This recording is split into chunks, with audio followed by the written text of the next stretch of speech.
Assalamualaikum warahmatullahi wabarakatuh. Perkenalkan, nama saya Ahmad Arafi Nafsak dari Prodi Pendidikan Matematika 2020 STKIP Al-Hikmah. Pada kesempatan kali ini, saya akan menjelaskan tentang beberapa definisi dari lingkaran. Definisi lingkaran terdiri dari 3 definisi.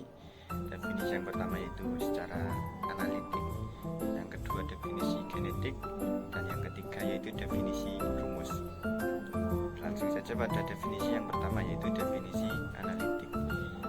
Suatu lingkaran itu merupakan elips yang khusus, yang mana pada elips itu memiliki 2 titik fokus. Nah, ketika kedua titik fokus ini berjarak 0 atau kedua titik fokus ini berhimpit pada satu titik, maka akan terbentuk suatu lingkaran penuh atau lingkaran sempurna. Dan eksentrisitas orbitnya itu sama dengan 0. Apa itu eksentrisitas orbit? Eksentrisitas orbit bisa dikatakan sebagai kelonjongan dari elips, atau dalam pengertian lainnya, eksentrisitas itu adalah jumlah yang menunjukkan suatu orbit itu melenceng dari lingkaran sempurna. Ketika eksentrisitas orbitnya itu sama dengan 0, maka akan membentuk lingkaran sempurna. Ketika eksentrisitas orbitnya itu antara 0 sampai dengan 1, akan membentuk elips. Dan ketika eksentrisitas orbitnya itu sama dengan 1, akan membentuk parabola. Dan yang terakhir yaitu ketika eksentrisitas orbitnya lebih dari 1, akan membentuk hiperbola. Itu pengertian lingkaran secara analitik. Adapun yang kedua yaitu definisi lingkaran secara genetik. Lingkaran adalah sekumpulan titik yang memiliki jarak yang sama terhadap satu titik tertentu. Yang titik tertentu ini nantinya akan disebut sebagai titik pusat dari lingkaran. Jadi ada sekumpulan titik yang berjarak sama terhadap titik tertentu ini, terus berjarak sama dan nantinya akan bertemu di satu titik. Nah, ketika sudah bertemu di satu titik awal yang tadi ini, maka akan membentuk lingkaran sempurna. Itu definisi genetik dari lingkaran. Yang terakhir yaitu definisi rumus. Suatu persamaan lingkaran di sebarang titik pusat P, A, B dapat diartikan sebagai berikut.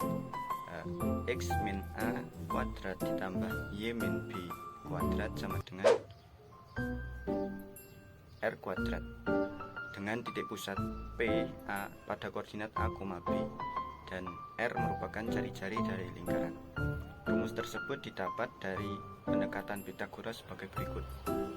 Kita lihat ada segitiga yang berwarna kuning atau orange, yaitu segitiga PAA aksen, dengan PA merupakan jari-jari dari lingkaran sekaligus sisi miring dari segitiga.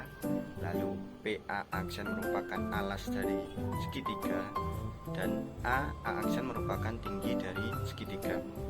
Karena segitiga PA aksen merupakan segitiga siku-siku, maka dapat diterapkan prinsip Pythagoras sebagai berikut. PA kuadrat sama dengan PA aksen kuadrat ditambah A aksen kuadrat. Nah, tinggal kita substitusikan.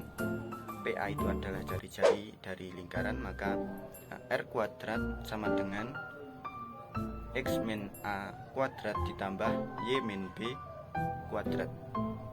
Nah, inilah persamaan rumus dari lingkaran pada sembarang titik pusat. Demikian beberapa definisi dari lingkaran. Nah, untuk definisi yang masyhur digunakan pada bangku SD itu adalah definisi yang genetik, karena definisi ini berdiri sendiri dan mudah dipahami juga. Dan adapun definisi yang kenapa tidak yang definisi analitik, karena definisi analitik ini membutuhkan pemahaman terhadap elips terlebih dahulu, yang mana elips ini akan dijelaskan di bangku perkuliahan mungkin. Dan kenapa bukan yang rumus, karena definisi rumus ini digunakan di bangku SMA. Nah, itulah penjelasan dari saya terkait beberapa definisi dari lingkaran. Semoga dengan penjelasan tersebut dapat menambah wawasan dan juga pengetahuan sekaligus pemahaman antum, pemahaman teman-teman semuanya terkait dengan apa itu lingkaran. Saya akhiri di sini. Wassalamualaikum warahmatullahi wabarakatuh. Salam hormat.